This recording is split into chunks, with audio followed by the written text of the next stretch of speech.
बिस्मिल्लाहिर्रहमानिर्रहीम अस्सलाम वालेकुम। तो आज मैं आपके साथ शेयर करने जा रही हूँ कड़ी पकोड़ा बनाने की रेसिपी। कड़ी पकोड़ा बनाने की रेसिपी पहले भी मैं आपके साथ शेयर कर चुकी हूँ।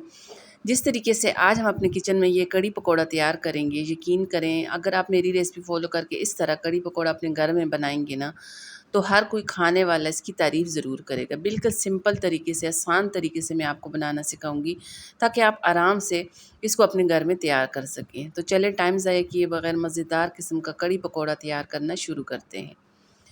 अच्छा, कड़ी पकौड़ा तैयार करने के लिए सबसे पहले मैंने यहाँ पे लिए है आधा किलो दही। ये मेरे पास आधा किलो दही है, इसमें 1 कप बेसन शामिल करूँगी और 2 लीटर पानी। अगर आप 1 किलो दही के साथ कड़ी तैयार करें तो इसमें आपने 2 कप बेसन शामिल करना है और 4 लीटर पानी।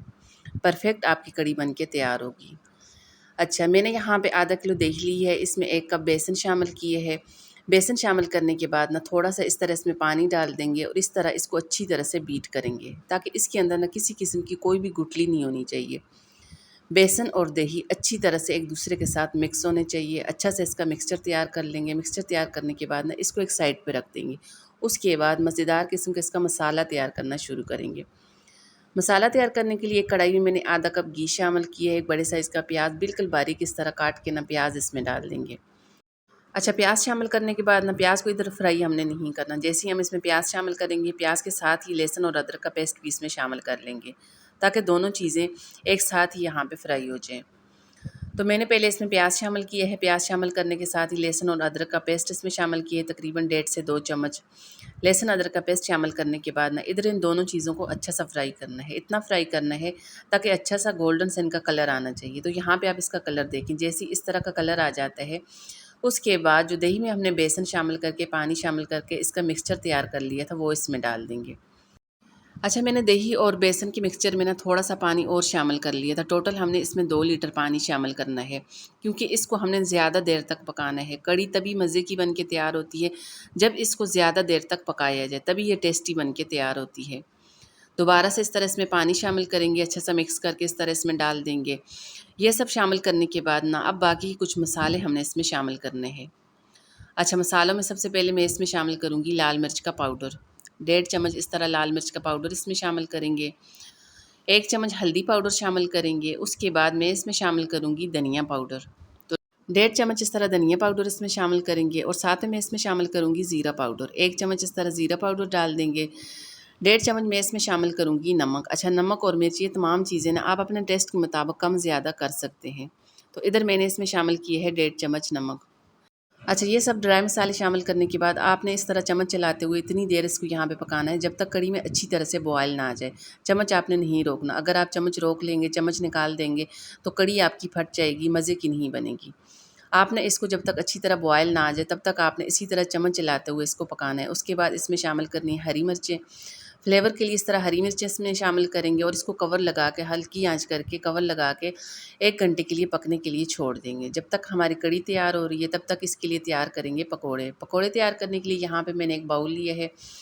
एक बड़े साइज़ का प्याज इस तरह पतला-पतला काट के प्याज इसमें शामिल करेंगे। साथ में मैंने इसमें शामिल किए हैं आलू। 2 मीडियम साइज़ के आलू को इस तरह बिल्कुल बारीक पतला-पतला काट लेंगे। आलू इसमें शामिल करेंगे। आलू शामिल करने के साथ ना अब मैं इसमें शामिल करूँगी पुदीना और हरा धनिया। इस तरह साथ में पुदीना और हरा धनिया काट के इसमें शामिल कर लेंगे। साथ में मैंने इसमें शामिल की है 2 चम्मच कसूरी मेथी। कसूरी मेथी इसमें डाल देंगे। साबुत धनिया यहाँ पे इसमें शामिल करेंगे 1.5 चम्मच। कुटी लाल मिर्च इस तरह 1.5 चम्मच इसमें शामिल करेंगे। 1 चम्मच ज़ीरा पाउडर शामिल करेंगे। अजवाइन 1 चम्मच इसमें डाल देंगे। 1 चम्मच ही मैं इसमें शामिल करूँगी नमक। ये तमाम चीज़ें इस तरह बाउल में डालने के बाद ना अब अगली चीज़ जो मैं इसमें शामिल करूँगी वो है बेसन। तो मैंने 1 कप इसमें बेसन शामिल किया है। पहले बेसन को ना आपने अच्छी तरह छान के साफ़ करके 1 कप इसमें बेसन डाल देंगे। 2 से 3 चम्मच इसमें गंदम का आटा शामिल करेंगे। उसके बाद मैं इसमें शामिल करूँगी बेकिंग सोडा। 2 चुटकी के करीब इसमें मैंने शामिल किया है बेकिंग सोडा। ये तमाम चीज़ें इस तरह बाउल में डालने के बाद ना पहले आपने सिंपल इनको अच्छा सा मिक्स करना है। अभी आपने इसमें पानी शामिल नहीं करना।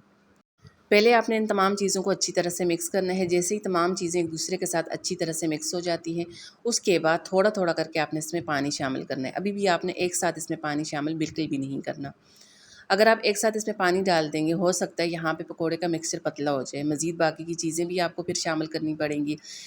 तो इसलिए ना आपने थोड़ा थोड़ा करके शुरू में पानी इसमें शामिल करना है। थोड़ा थोड़ा इस तरह करके पानी शामिल करेंगे, अच्छा से इसका यहाँ पे मिक्सचर तैयार कर लेंगे। जैसे ही पकोड़े का अच्छा सा मिक्सचर तैयार हो जाता है, उसके बाद अगला काम है पकोड़ा फ्राई करने के लिए ऑयल गरम करना। अच्छा, साथ में मैंने यहाँ पे ऑयल गर्म होने के लिए रखा है। जैसे ही हमारा ऑयल गर्म हो जाता है, उसके बाद एक एक करके इसमें पकोड़े शामिल करेंगे और अच्छा सा कलर आने तक इधर इनको फ्राई करेंगे। ऑयल आपका इस स्टेज में बहुत तेज़ गर्म नहीं होना चाहिए। अगर आपका ऑयल बहुत तेज़ गर्म होगा तो जैसे ही आप इसमें पकोड़े शामिल करेंगे फ्राई करने के लिए, तो एकदम से इनका कलर डार्क हो जाएगा, अंदर से पकोड़े कच्चे रह जाएंगे। इसलिए ना आपने कोशिश करनी है बहुत तेज़ ऑयल में इसको फ्राई नहीं करना। नॉर्मल गर्म ऑयल होना चाहिए। इस तरह जैसे ही नॉर्मल गर्म ऑयल हो जाए, उसके बाद इसमें पकोड़े शामिल करेंगे। पकोड़े शामिल करने के बाद इधर इनको ना अच्छा सा कलर आने तक फ्राई करेंगे। अब जैसे ही इनका अच्छा सा गोल्डन सा कलर आ जाता है, उसके बाद ना इनको ऑयल से निकाल देंगे। तो यहाँ पे आप इनका कलर देख सकते हैं। जैसे ही इस तरह इनका कलर आ जाए, उसके बाद इनको ऑयल से निकाल देंगे। ऑयल से निकालने के बाद इस तरह इनको प्लेट में डाल देंगे और बाकी के पकोड़े भी मैं इसी तरीके से फ्राई कर लूँगी। पकोड़े हमारे तैयार हो चुके हैं, साथ में हमारी कड़ी भी तैयार हो रही है। जो पकोड़े हमने इस तरह यहाँ पे फ्राई कर लिए थे, इस तरह इनको उठा के कड़ी में शामिल कर लेंगे। तो कड़ी हमारी अच्छी खासी गाढ़ी हो चुकी है। अब मैं इसमें शामिल करूँगी पकोड़े। अच्छा, पकोड़े शामिल करने के बाद इधर इसको अच्छा सा मिक्स करेंगे ताकि ये कड़ी में ना अच्छी तरह से मिक्स हो जाए। अब इसके फ्लेवर को, इसके टेस्ट को मज़ीद बढ़ाने के लिए ज़बरदस्त किस्म का इसका तड़का तैयार करेंगे। अच्छा, तड़का तैयार करने के लिए ना मैंने यहाँ पे वही वाला ऑयल लिए है जिसमें मैंने पकोड़े फ्राई किए थे। थोड़ा सा ऑयल इस तरह पैन में डाल देंगे। उसके बाद मैंने इसमें शामिल की हैं गोल लाल मिर्चें, 14 से 15 इस तरह गोल लाल मिर्चें इसमें शामिल करेंगे और कुछ सेकंड के लिए इनको ऑयल में फ्राई करेंगे। उसके बाद मैं इसमें शामिल करूँगी सफ़ेद ज़ीरा, 1 चम्मच सफ़ेद ज़ीरा इसमें शामिल करेंगे। उसके बाद मैंने इसमें शामिल किए है कड़ी पत्ता, तो ये मेरे पास ड्राई है, आप इसमें फ्रेश भी शामिल कर सकते हैं। कड़ी पत्ता इसमें डाल देंगे। कड़ी पत्ता शामिल करने के बाद ना कुछ सेकंड के लिए इनको यहाँ पे ऑयल में फ्राई करेंगे। उसके बाद मैं इसमें शामिल करूँगी लाल मिर्च का पाउडर, आधा चम्मच लाल मिर्च का पाउडर इसमें शामिल करें, इससे इसका कलर बड़ा मज़े का आता है। लाल मिर्च का पाउडर इसमें शामिल करेंगे और अच्छा से इसको मिक्स करेंगे। चूल्हा बंद कर देंगे। ज़बरदस्त किस्म का हमारा तड़का तैयार हो चुका है। इस तरह उठा के इसको कड़ी में शामिल कर लेंगे। तो यहाँ पे आप इसका कलर देख सकते हैं। माशाल्लाह से बड़े मज़े की टेस्टी हमारी पंजाबी स्टाइल में कड़ी बन के तैयार हो चुकी है। यकीन माने ये इतनी कोई मज़े की बन के तैयार हुई है, आप जिसको भी बना के खिलाएँ ना, वो बार बार आपसे इसकी फ़रमाइश ज़रूर करेगा। ये बड़ी कोई मज़े की बन के तैयार होती है। अच्छा, कड़ी पकौड़ा की रेसिपी पहले भी मेरे चैनल पे मौजूद है। आप मेरे चैनल पे विज़िट करके वहाँ से उसकी रेसिपी भी देख सकते हैं। इंशाल्लाह वो भी आपको बड़ी पसंद आएगी। तो चलें जी, माशाल्लाह से कड़ी हमारी हो चुकी है तैयार। आज की मेरी रेसिपी, आज की मेरी वीडियो अगर आपको थोड़ी-सी भी पसंद आ जाती है, प्लीज़ इसको लाइक शेयर ज़रूर कर दीजिएगा। साथ में चैनल को भी सब्सक्राइब कर दें। दुआओं में याद रखिएगा। अल्लाह हाफ़िज़।